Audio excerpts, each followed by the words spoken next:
a mulher da curva do Marçal. Meu nome é Jorge, e há mais de 15 anos sou caminhoneiro. Já percorri o Brasil de ponta a ponta, dirigindo de dia, de noite, enfrentando chuva, calor e asfalto ruim. Mas nunca mesmo senti tanto medo como naquela madrugada na BR-16, depois da curva do Marçal, em Vitória da Conquista. Era uma noite fria, incomum para o sertão baiano. O relógio marcava 2h50 da manhã, e eu vinha descendo a serra devagar, pois sabia que aquele trecho era traiçoeiro. Muitos motoristas já perderam a vida ali. O que me assustava, porém, não eram as curvas fechadas ou a estrada escura, mas as histórias. Desde que comecei a rodar por ali, ouvi relatos sobre uma mulher de branco que aparecia sempre no mesmo lugar, à mesma hora. Diziam que era o espírito de uma moça que morreu ali nos anos 80, vítima de um acidente brutal. Ela pegou carona com um desconhecido na cidade e nunca chegou ao seu destino. Seu corpo foi encontrado mais tarde, jogado na ribanceira vestido de noiva. O caso nunca foi solucionado. Os mais velhos juram que de tempos em tempos, motoristas desavisados veem a tal mulher parada na beira da estrada, sempre por volta das 3 da manhã. Alguns dizem que ela pede carona, outros que ela simplesmente aparece no banco do passageiro, sem que o motorista perceba. Eu nunca fui de acreditar nessas coisas. Até aquela noite. O encontro. A estrada estava deserta. Só os faróis do meu caminhão iluminavam a escuridão cortada pelo nevoeiro. O motor roncava, mas o silêncio ao redor era perturbador. Foi quando vi. Lá estava ela. Uma mulher parada no acostamento logo depois da curva do Marçal. Vestia um longo vestido branco, que parecia brilhar sob a luz da lua. Os cabelos negros caíam sobre os ombros, e seu rosto estava parcialmente coberto por um véu fino. Ela não fez sinal com a mão, apenas ficou ali imóvel me observando. Um calafrio subiu pela minha espinha. Meu primeiro instinto foi acelerar, seguir viagem e esquecer aquilo. Mas algo me fez diminuir a marcha.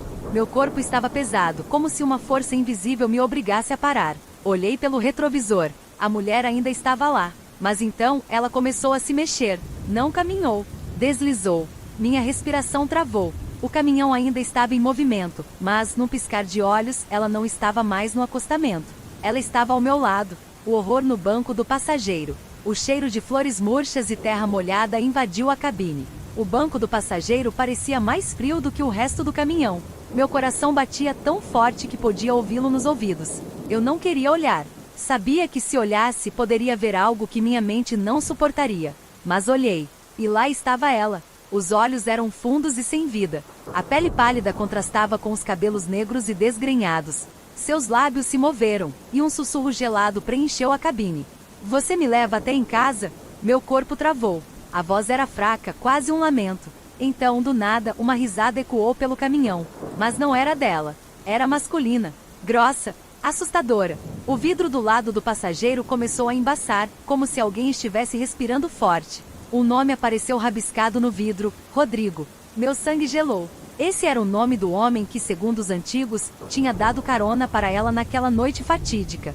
O mesmo que nunca foi encontrado. Naquele momento, recuperei o controle do corpo e fiz o que qualquer homem sensato faria. Pisei fundo no acelerador. O caminhão rugiu estrada abaixo, e eu mal conseguia manter o volante firme. A mulher continuava ali imóvel, me encarando. Então, quando passamos por um pequeno trecho de mata fechada, ela simplesmente desapareceu. Não houve grito, não houve movimento.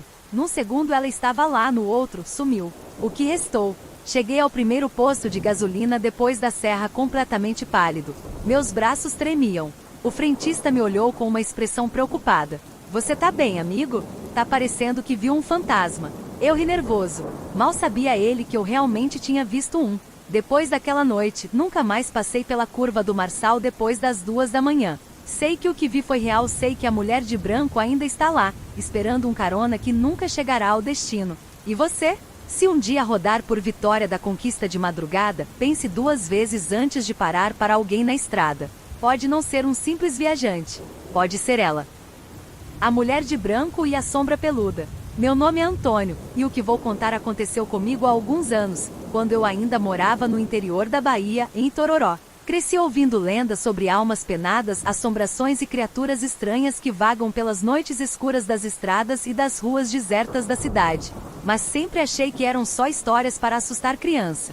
Até que uma noite, vi com meus próprios olhos que algumas lendas são reais. A primeira aparição. Eu trabalhava como segurança noturno em um frigorífico na saída da cidade, perto da famosa Pedra de Itororó. Minha rotina era sempre a mesma. Chegava por volta das 22 horas, fazia a ronda pelo terreno e ficava no portão até o amanhecer. Certa madrugada, pouco depois das 3 horas, um vento frio soprou de repente. Algo estranho estava no ar. Era como se o silêncio ao meu redor tivesse ficado mais pesado.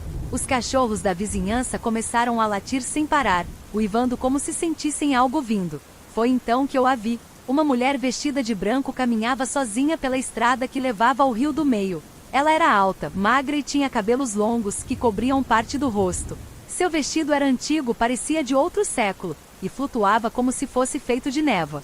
Ela andava devagar, os pés descalços tocando o chão de terra batida sem fazer barulho. Meu coração acelerou. Algo me dizia que não era uma pessoa normal. Mas o pior veio depois. Atrás dela, uma sombra se movia. Um vulto escuro, agachado com olhos brilhantes e um corpo coberto de pelos. Parecia um homem, mas maior, mais largo, com braços longos e mãos que quase tocavam o chão.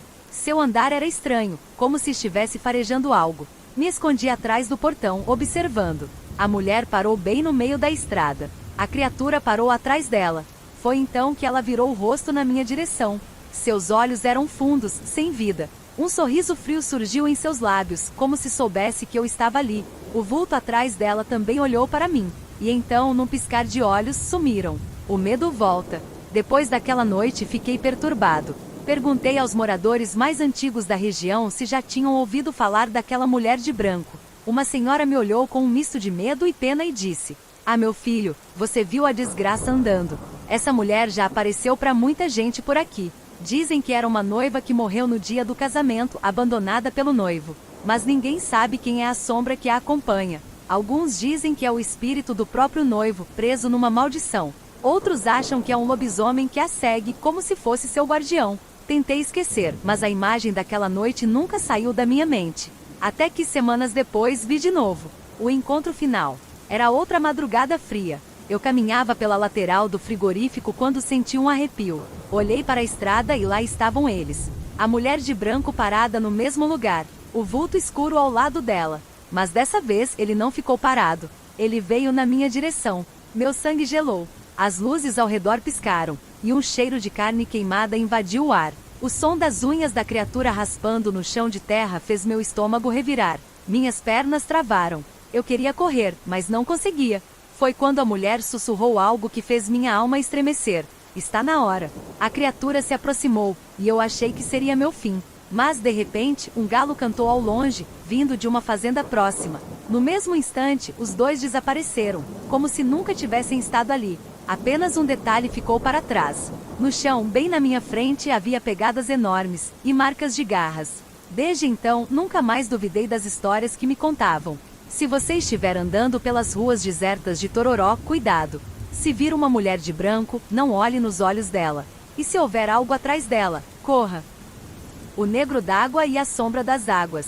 Meu nome é Antônio, e o que vou contar aconteceu comigo há alguns anos, quando eu ainda morava no interior da Bahia, em Itororó. Cresci ouvindo lendas sobre almas penadas, assombrações e criaturas estranhas que vagam pelos rios e lagos da região. Entre tantas histórias, uma sempre me intrigou. A do Negro d'Água, uma entidade misteriosa que arrasta os incautos para as profundezas. Mas sempre achei que eram só histórias para assustar criança. Até que uma noite, vi com meus próprios olhos que algumas lendas são reais. A primeira aparição. Eu trabalhava como segurança noturno em um frigorífico na saída da cidade, perto da famosa Pedra de Itororó e do Rio do Meio. Minha rotina era sempre a mesma. Chegava por volta das 22 horas, fazia a ronda pelo terreno e ficava no portão até o amanhecer. Certa madrugada, pouco depois das 3 horas, um vento frio soprou de repente. Algo estranho estava no ar. Era como se o silêncio ao meu redor tivesse ficado mais pesado.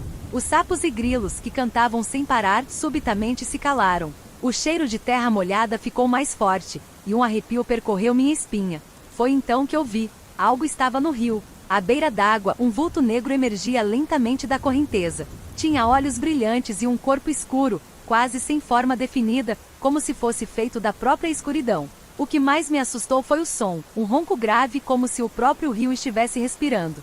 Meu coração acelerou. Algo me dizia que não era uma pessoa normal. Mas o pior veio depois. A maldição do negro d'água. Fiquei paralisado, incapaz de desviar o olhar. A coisa continuou emergindo, revelando braços longos e escamosos, dedos finos e garras afiadas. A água ao redor borbulhava como se fervesse e então ouvi um som estranho. Um riso baixo, gutural, que parecia vir de dentro da minha cabeça. Tentei recuar, mas meus pés pareciam presos ao chão. Foi quando ouvi um sussurro vindo do nada. Está na hora. O ser estendeu a mão na minha direção, e naquele instante, o pavor tomou conta de mim. Meu corpo ficou pesado, como se algo estivesse me puxando para frente, para dentro do rio. Foi então que de repente o sino da igreja do centro tocou. Um galo cantou ao longe. O negro d'água soltou um rugido abafado e se dissolveu nas águas, como se nunca tivesse estado ali. Só então percebi que minhas botas estavam encharcadas e que ao meu redor, o chão estava completamente seco. O mistério continua. Depois daquela noite, procurei os mais velhos para saber se já tinham ouvido falar da criatura. Um senhor me olhou com um misto de medo e pena e disse: "Ah, meu filho, você viu o que não devia. Dizem que esse ser vive nas águas profundas, esperando por aqueles que ousam desafiá-lo. Quem escuta seu chamado nunca mais é o mesmo." Eu tentei esquecer, mas a imagem daquela noite nunca saiu da minha mente. Até que semanas depois aconteceu de novo. Uma forte chuva caiu sobre Itororó e o rio do meio transbordou. Na manhã seguinte, encontraram pegadas escuras na margem, mas ninguém soube dizer de quem eram. Desde então, nunca mais duvidei das histórias que me contavam. Se você estiver perto de um rio, cuidado. Se a água borbulhar sem motivo, não se aproxime. E se ouvir um sussurro chamando seu nome, corra.